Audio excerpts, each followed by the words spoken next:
The Acolyte, a show that's made by a woman who's into women for an audience of men, which are into women, who thinks that the best way to please her audience is to get a bloke to take his top off. As he begins to untie a belted knot from around his waist, she straightens up for a better look. Seriously, how do you fumble the perfect setup? Because at this point, the show only has one thing going for it. Delusion. Data suggests The Acolyte is a Star Wars success story, despite the backlash. Yes, The Acolyte is a massive hit. It's just you can't find anybody that likes it. There's loads of viewers. They're just really good at hiding. Those fans are the kind of people that go, "Oh my god, Jackie's dead!" when the only reason I know Jackie is because it's written on the page. And it's all because this show isn't aimed at me. It's not even aimed at the showrunner. If it was, you'd have attractive women in it, because you can see what her motivations are. Talking about a father-son dynamic between Sol and Osha, you're gonna see that deeply in the second half of the season. We haven't. They barely talk in the second half of the season. Why? Well, it's because he's in it. And interesting tidbit, originally, up until shooting, the stranger wasn't in much of the rest of the season after episode 5, and yet he takes up about half of this episode. No wonder the episodes were crap. They were making them up as they were filming. He was much more of a tee-up for a second season arc. But when I saw him in test screenings, I thought there will be riots in the street if we don't go further. So here I am, rewriting an episode. He steps forward with the sunlight accentuating his taut muscles. Leslye Headland saw the thirst on set and thought, we're gonna have to change all the scripts. This is why a show should be created by the target audience, because otherwise you look at the reactions of the crew,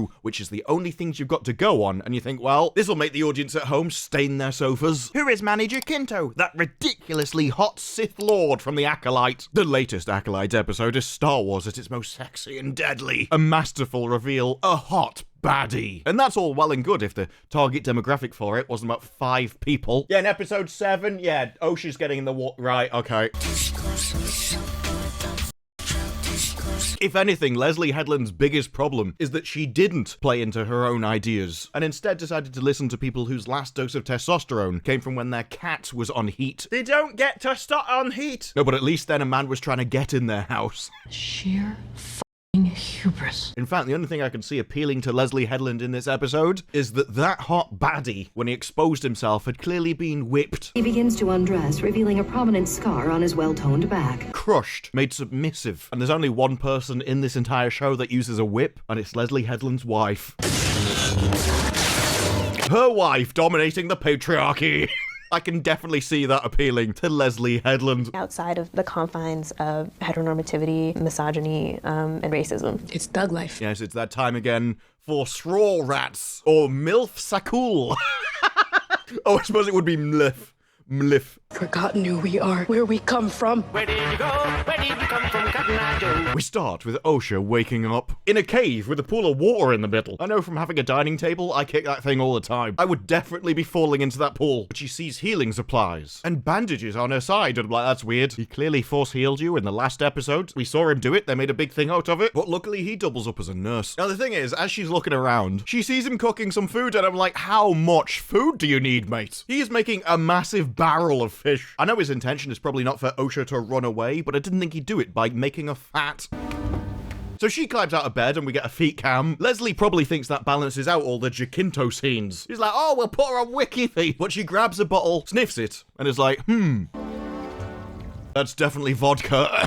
I'm not sure what sniffing a liquid is meant to do. Unless it is a spirit, you're not going to know what it is. And she's like, yep, that's definitely pee. Then though, she sees this little creature on the ground and creeps towards it. I don't know why this exists. Another attempt at merch? I don't know. It's gotta be merch, right? It serves no other purpose. In her bag though, she finds daggers and clothes and leaves to see an ocean. And you have never seen so much fear on her face. That's the closest she's ever got to an expression in the entire series. Just the sheer horror on her face when she realizes that one of the downsides of her being cast in the role is there is absolutely no way I can swim. I mean, that's the only explanation I could even think for the music. Because they are really going some. Oh no, my arch nemesis! Large bodies of water! The best bit is, this is clearly just a tiny little island, and later on he goes, if you want to get to the ship, you should probably wait for the tide to go out. I'm like, sorry? The tide to go out? You're clearly in the pissing ocean. But as Osha starts exploring, we get more of the little creatures, and we promise they're not much.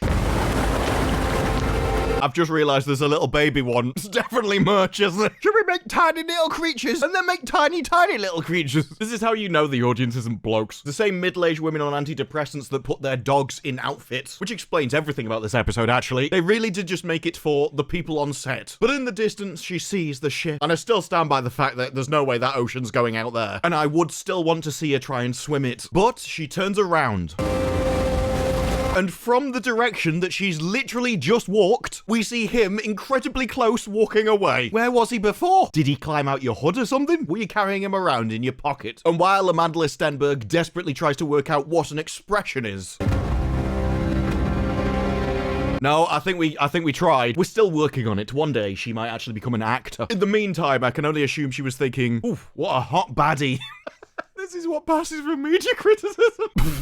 I tell you, page 3 of The Sun used to have more depth than this. I can't even show you an example of it. Let's just say it used to like exploring, mountainous regions. Then I saw his first test screening with the outfit, and I was like, ha ha ha. The internet is quietly shipping Osha and Kamir, because that's what we reduced the Star Wars fandom to now. Middle-aged whore. Well, how do I add to this? Are you into the good girl, bad guy pairing? But I can say in A New Hope, Vader was seduced by the dark side. Always love that word, seduced. I can also say that I sent one fanfic, and I was absolutely surprised how prescient it was. Turns out that's not even an ocean. No, it just all came out of Osha's minge. Back on Kofar though, and Sol has taken off. He tries to signal home, but unfortunately, he's got a low Wi-Fi signal.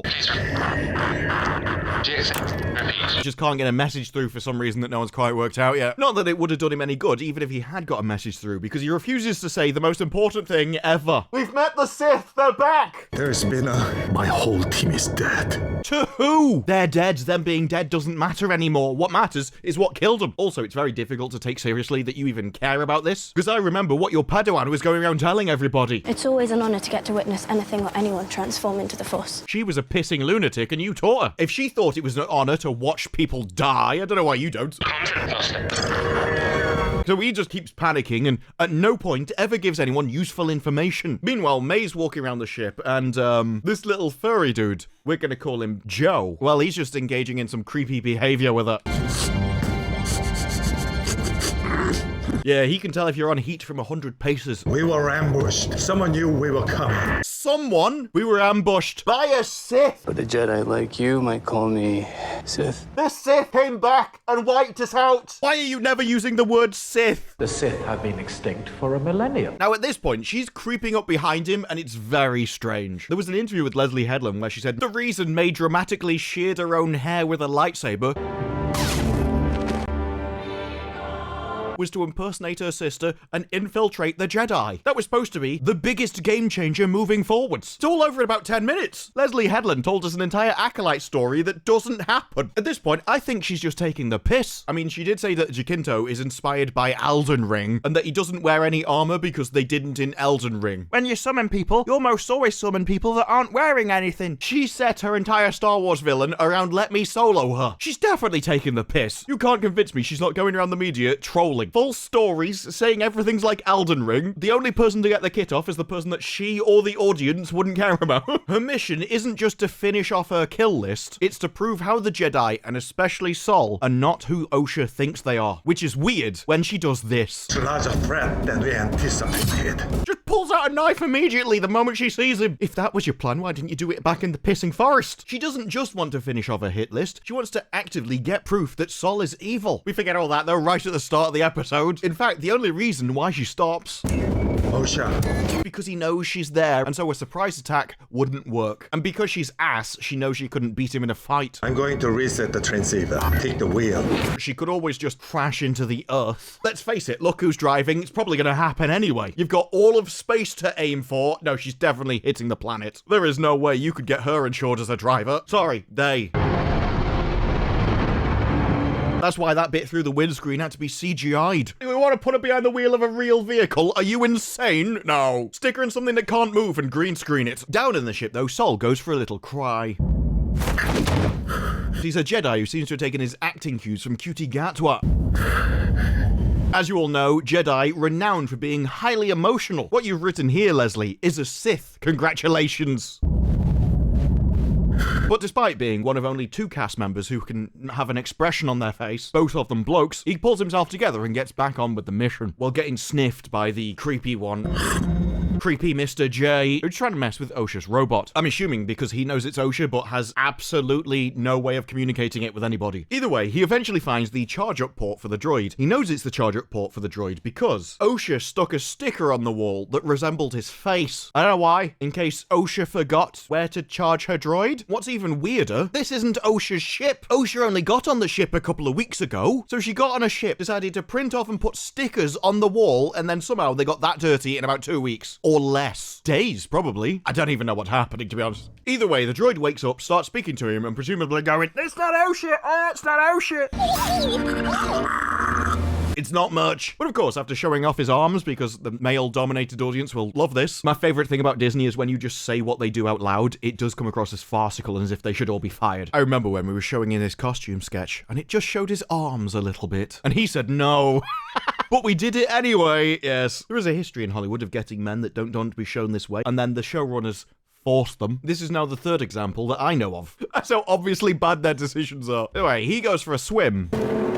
And OSHA should be arrested. I know this is Leslye Headland and everyone says, write what you know. This is a bit on the nose though, isn't it? I'm gonna be perverted.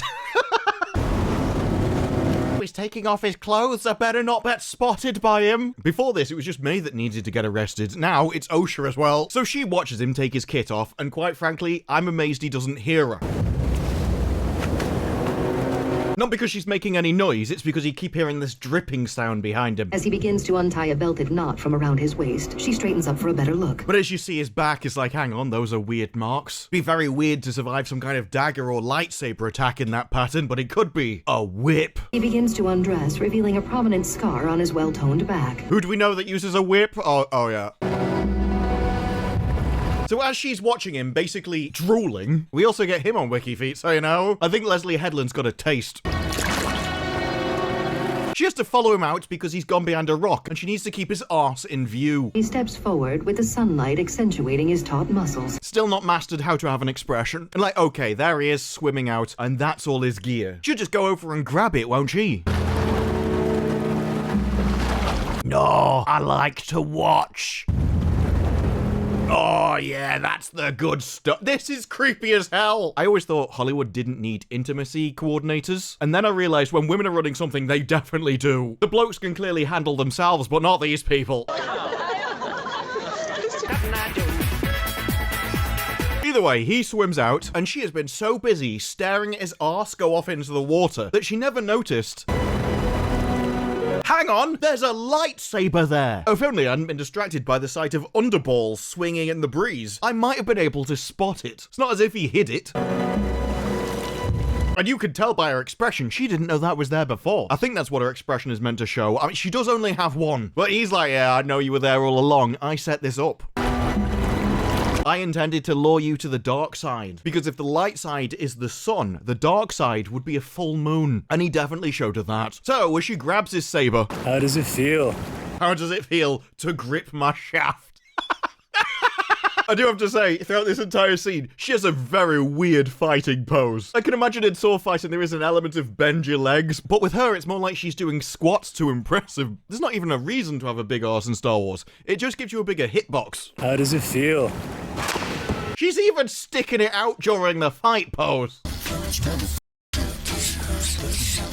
Wiggle, wiggle, wiggle. Wiggle, wiggle. Don't move. Don't move, he's treading water, he'll drown. What do you want him to do, sink? Well, just so you can have your way with him afterwards. Feels good, doesn't it? Gripping my shaft.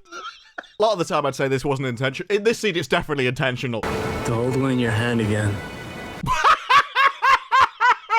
Feels good, doesn't it? To hold one in your hand again. You were a Jedi for a long time, love. You're not allowed to grip one in there, are you? Oh, for the love of God, have an expression, dear.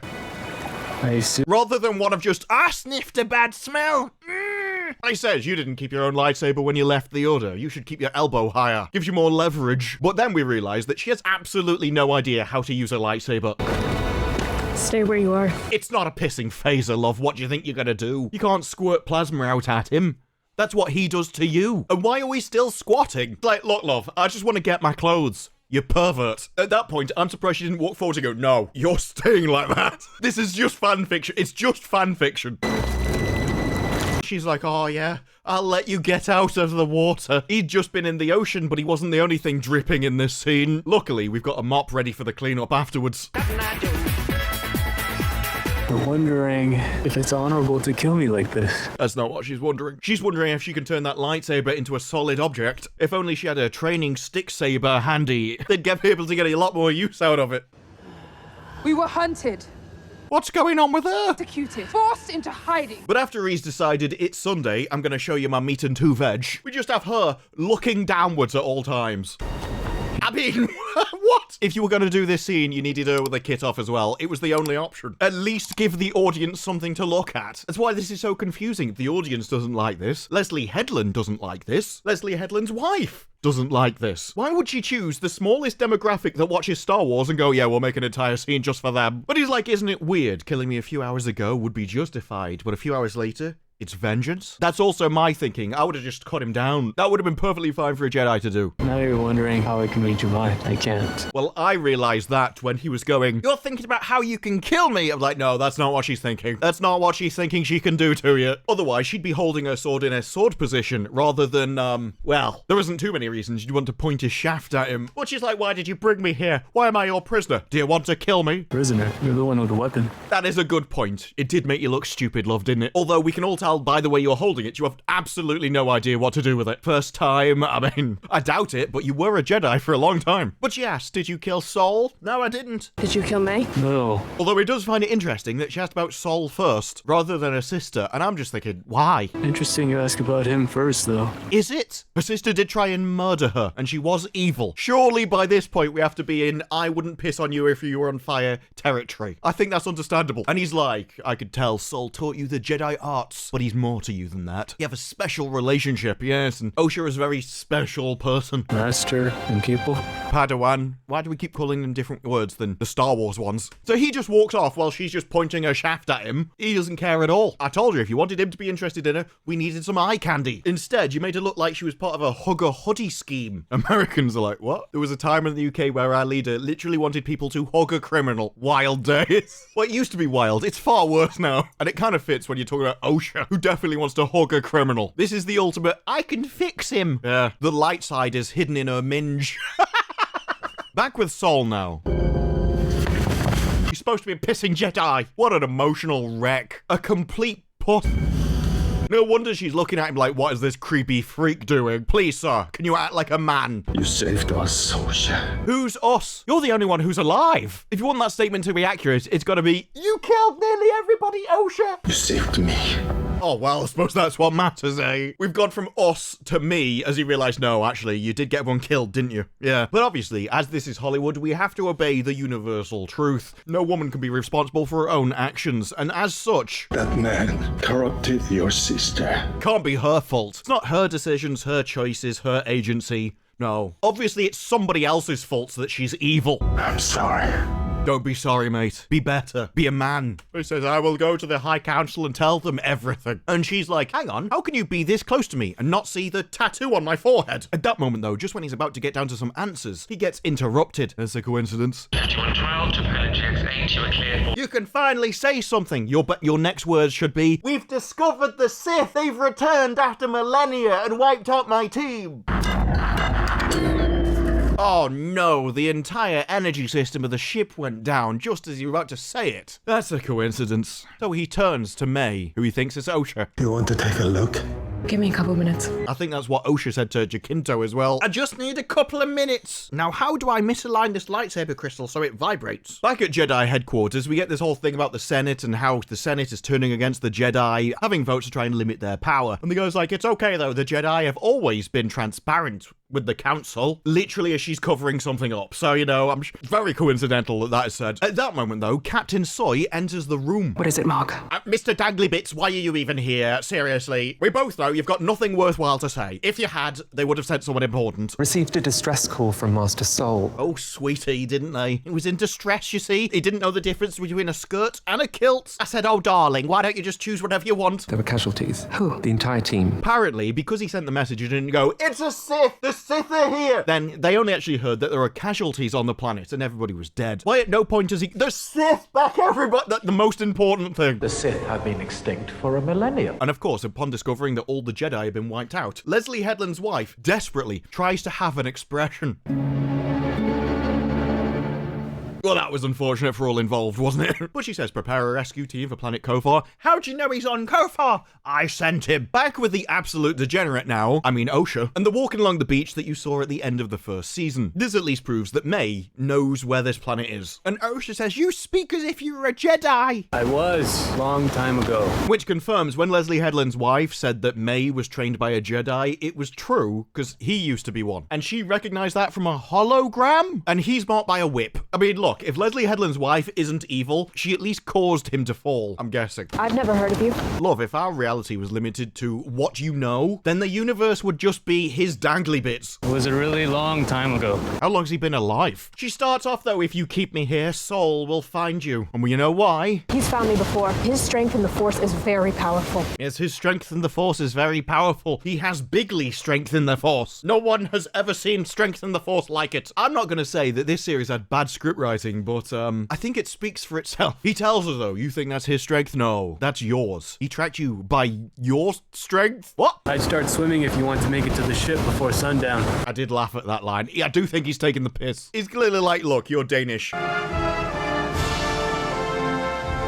You'll definitely be able to swim that. Or you could wait for the tide to go out. Now at this point, if I was her, I'd just wait for the tide to go out and steal his ship. He seems to be offering it to me.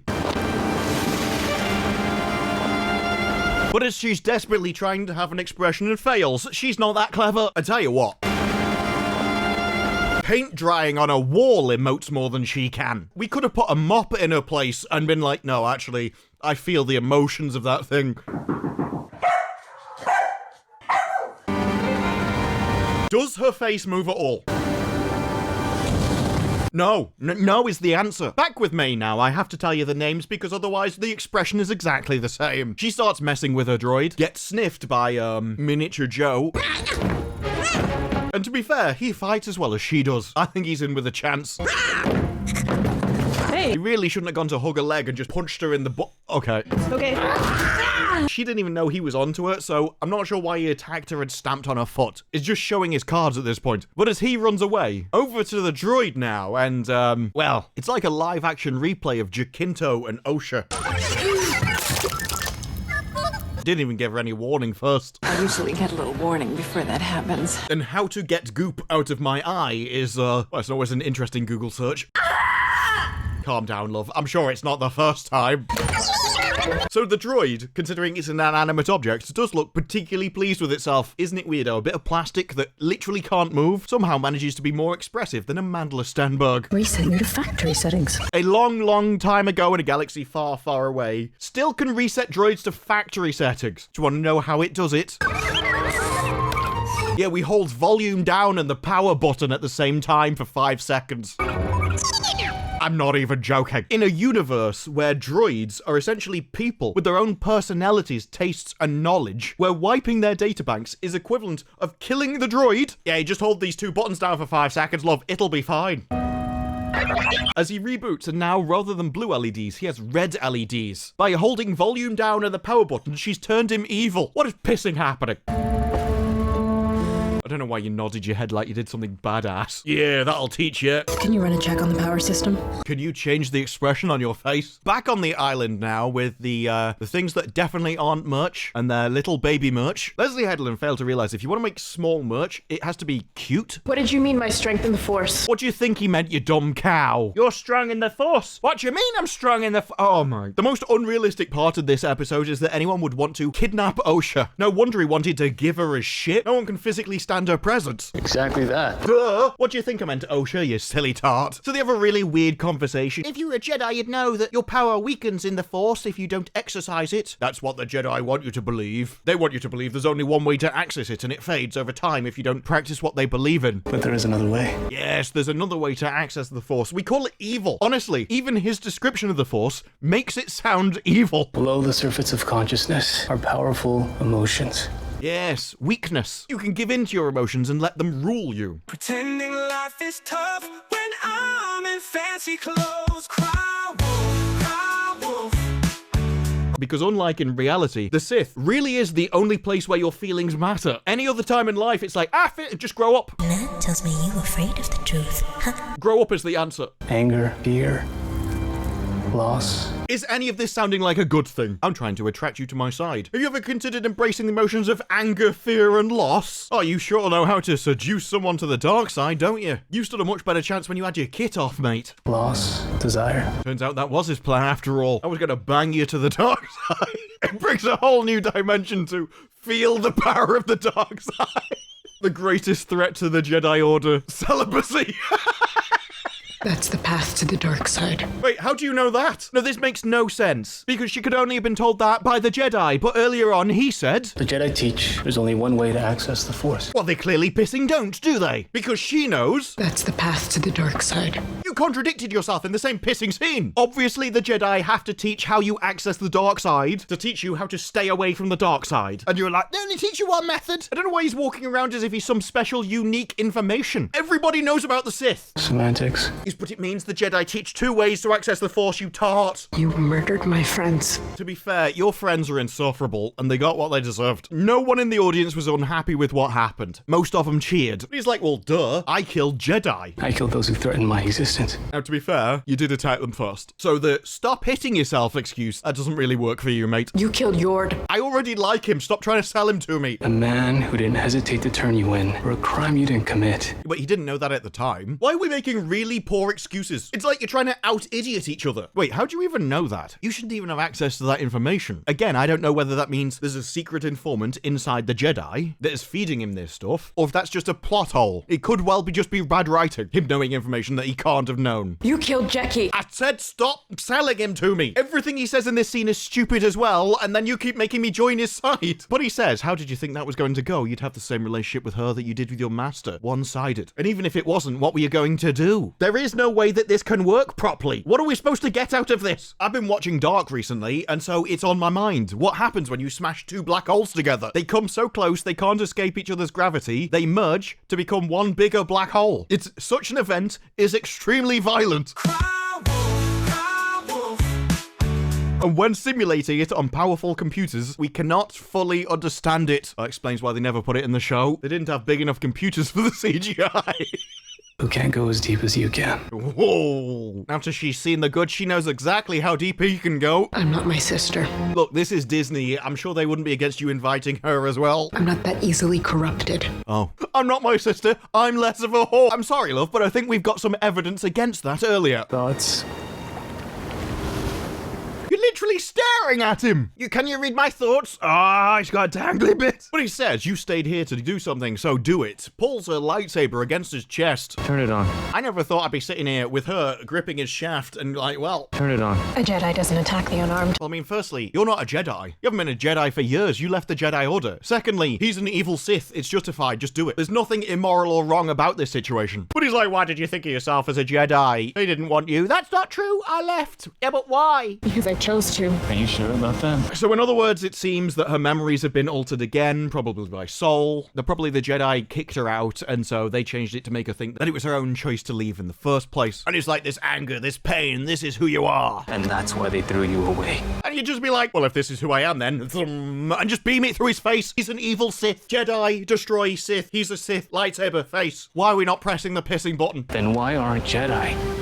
Is she going to cry? We still don't have a different expression on her face, but somebody has sprayed like onion juice under her eyes. Why aren't you a Jedi, Osha? And he's just like, why aren't you a Jedi? Why aren't you a Jedi? Because I failed! Just go, and just cut his head, like, why? One of the great things about the Jedi is you don't have to care about their pissing feelings. No, master your feelings, you should. Stop crying like a little girl. Be a man, you should. Act like a grown-up adult for once in your sad little life. I lost everything, Osha. And he's like, I understand, I also lost everything. Let's go in the cave and bang. She kind of forgives the evil Sith, which has murdered all of her friends, rather than just cauterizing his face off. And at this point, everybody he kills is her fault, by the way. So now Osha is evil as well, and hopefully gets what she deserves. The Jedi get ready to go to the planet Espresso, or whatever it was. Are you joining us on the mission, Master? Does anybody care? What is the point of this scene? I am. Because she's like, yes, of course I'm joining you. Why do you think I'm here? You get nauseous when you travel through hyperspace. What has that got to do with anything? What is this for? And why is it being said by an actor who sounds like he went to a school where outside there was a sign that said, warning, slow children. I find it unsettling. But I'm sure all these people died because of an uncharted environment. Which is why Sol should have got, it's the Sith! The Sith here! Quick, come! They've wiped everyone out! The Sith! It's the Sith! I don't know why he never mentioned the Sith, apart from the fact that he's a reet. So she goes off to the ship and S Club 7 join her.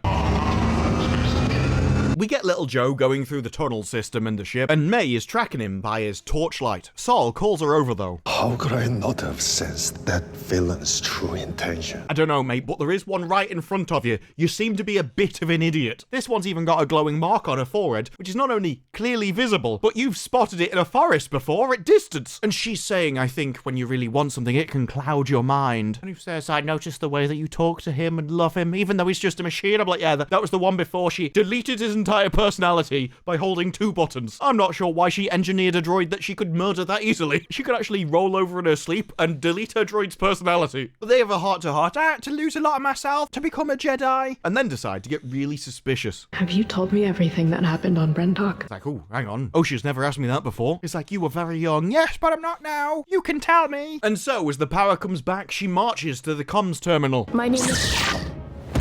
Hello, May. Yes, he must have realized it was her when he decided to actually look at her face for once and saw the glowing mark on her forehead. Sol, though, gets the message from the comms array. The rescue team is on their way. Yeah, they're right on their way. They've just left. Leave your transponder off. So he decides to fly somewhere. He didn't even set any coordinates. He just started the engine. Nobody knows where it's going. Even him, I think. They arrived literally the next second. We went from scene going, we're leaving, Master Sol, we're on our way, to them arriving instantaneously. Literally any depth of time and space entirely eradicated. We are now in literal instant transport. At least before it was a meme. We've now got confirmation. But this Gormless Pratt goes and asks them about the Jedi. Seems an Umbra moth colony hatched last night. For some reason, he believes that a load of Jedi Knights can go out onto a planet and die to moths. At this point, I can see why they turn to the dark side, because if you're so weak you die to a moth, yeah, no one's going to want to follow you, are they? The Jedi had been anywhere near that colony, it explained a large amount of casualties. Yes, because one Sith Lord can take out the entire colony. But a Jedi? Nah, they're a goner. With that, though, S Club 7 march off into the forest to explore. Back in the cave, and we've got even more of the guy who wasn't supposed to be in this episode at all. And it shows. Osha starts off. Can you give the same pitch to my sister? Yes, much like her, I just showed her myself swinging in the breeze, and she couldn't resist. I made a mistake with May. I didn't actually follow through on the deed. She got jealous and left. He steps forward with the sunlight accentuating his taut muscles. What do you want? You? Is that the answer you're looking for? This is weird. As he begins to untie a belted knot from around his waist, she straightens up for a better look. He's a Sith. You're a Jedi. Attack him with your lightsaber, rather than hoping he attacks you with his. And it's like, I just want the power of 2. Which obviously means that he's in some way related to episode 3. Again, though, we see the whip marks on his back. Where did you get that? How do you think I got it? A particularly bizarre night with May? Looks like someone stabbed you in the back. Does it? Is that what that looks like? I mean, if you got stabbed, it'd be, static. It's more carved than anything else. It'd be a very weird stab. And he's like, yes, somebody who threw me away. Your Jedi Master? Leslye Headland's wife? On the one hand, I could well be wrong. On the other, it's really hard to care. So he starts talking about his helmet and how it's cortosis and it's stupid. I don't care where it comes from. It's overpowered as all hell and completely destroys all combat. Therefore, it shouldn't exist. He proved that in the fight where he used it, where he would break somebody's lightsaber and not immediately attack them. And then he goes, it's not just handy against lightsabers though, it's also his sensory deprivation headpiece. When you put it on, It blocks out all your senses? I'm like, well, it can't do. He was having conversations in it. Show your face. And let you read my thoughts. Literally in the last pissing episode. Unless you're now going to go, ooh, he's got force hearing. I mean, they're basically trying to make out he's Daredevil. Yes, when you take off all of your senses, now it's just you with the Force, and that makes you better at fighting. So it's just you and the Force. That's retarded. You should try the helmet on. I don't trust you. Nor should you, but you should learn to trust yourself. I swear this script was written by a 3-year-old. That line is on par with something out of Rings of Power. Do you know why a ship floats and a stone cannot? And I know they're trying to go for, you should have confidence in yourself. It just comes across really stupid when you write it like that. If you put it on, you'll have the Force and then you'll be able to beat me. No, he's stronger than she is anyway. He could take her out any time he wanted to. She's only alive because he chooses to keep her alive. She's just as safe inside a helmet where she can't feel anything as outside it. But she's thinking about it. Oh, maybe I should put it on. The funny thing is the helmet has the same range of expressions that she does. But with Jackie now, so always cause for celebration. And the Jedi are finding out that, yes, for some reason, Sol just left all of these bodies. She asked Captain Soy behind her, what do you think happened? Well, one man clearly fought them and took them all out. He was powerful. No sign of Osha or her twin. They must must have survived somehow.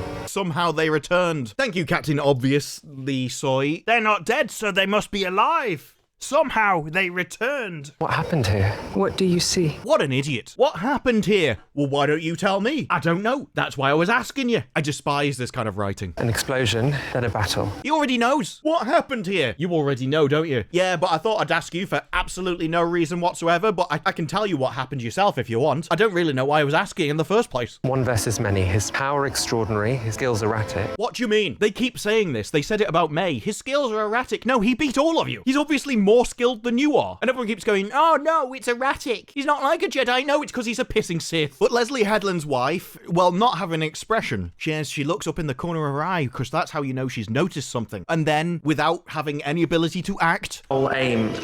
one of the bugs is behind her. And she uses a magic BS machine to kill it.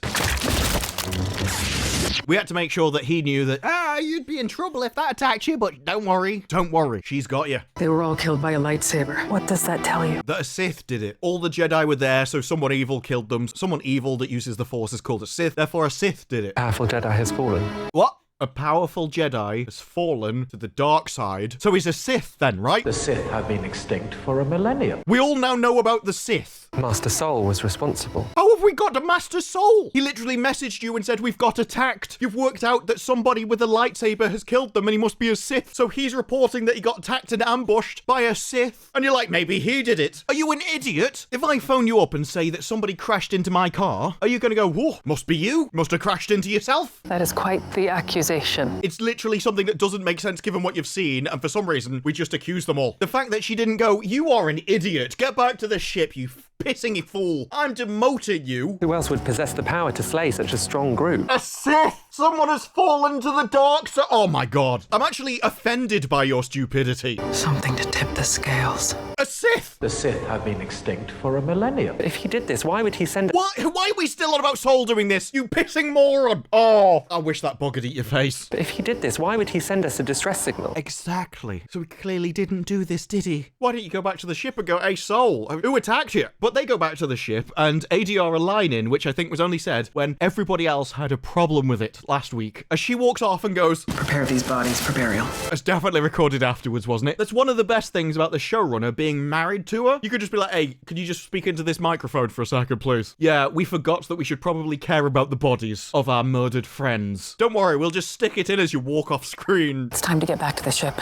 We should prepare these bodies for burial. In a clearly different microphone. Back on the ship, May wakes up, handcuffed, and you're like, I'm surprised that didn't happen before. It must bring back memories of her time with Jacinto. Except back then she did it to herself. I have no intention of harming you, May. And let me go. What? That's not how restraints work. I have no intention of harming you. Doesn't mean you have no intention of harming me. You're an assassin, which kills Jedi. In general, the good guys restrain the evil people, so the evil people don't attack the good guys. It's like, you know I'm no threat to you, but we know you are to me. I will. Well, that just makes you an idiot. But he says, we've got a lot to do, you and I. We have to find your master. Save Osha. First, we need to talk. And I'm like, no wonder you restrained her. I had to spend my time talking to you. I'd jump out an airlock as well. And then we jump back to Osha, who decides, maybe I should put this helmet on after all. It does look different than my own face, which would mean in this series I could actually have a variation of 2 expressions. An 100% increase in acting talent is definitely something to think about, as we see her entirely static face, which I have to be honest, is fairly impressive. To never be able to move your face, generally that's just reserved for Botox. And she sees the helmet and realizes, hang on, this planet, it's got veins of cortosis inside it. And let's be honest, that much cortosis alone, it's seriously massively OP. Build an entire suit out of that thing. If you're gonna have something that can destroy lightsabers, it has to be so magnificently rare, you've kind of one relic across the entire universe. Because that person would never lose a fight. So she's like, hang on, I think I can fit that over my mop. It's time I evolved. And had a second expression. Yes, we all know what they're trying to do. I don't know why she has to breathe like an absolute retard. Like, this is the ultimate mouth breather right here. And I have no idea what that episode even was. For some reason, everybody worked out it was a Sith, but didn't want to say the word Sith. We had a load of conversations that summarized literally nothing, and most of the episode seemed like it was rewritten after that first casting call, where they say they saw him on set, and all the middle-aged people in SSRIs were like, whoa! There was just 15 different snail trails going around the office. And so Leslye realized that those 15 people are at least 50% of our target audience. We're gonna have to give them something, and rewrote the episodes into what was essentially fan fiction. Adult fan fiction, with any of the interesting parts cut out of it. And so what she ended up creating is an episode that was for nobody. You could have flipped the roles and had Osha going out into the ocean. You could have had the same camera shots, and it would have been way more entertaining for the actual audience of Star Wars. But instead, you made a program for nobody, where the content was nothing. And the only outcome of the entire episode is proving the point that the people making something must be the target audience. They must be the target demographic. And nobody else should even be on set. As at this point, the only way you're going to fix the Acolyte is if a bloke comes along and tells them what he wants. Because Leslye has no idea how to please the entire audience of Star Wars. But those are just my thoughts. What are yours? Let me know down in the comments below. Like the video if you like the video. Subscribe more videos like this in the future, and I will see you in the next one. Bye-bye.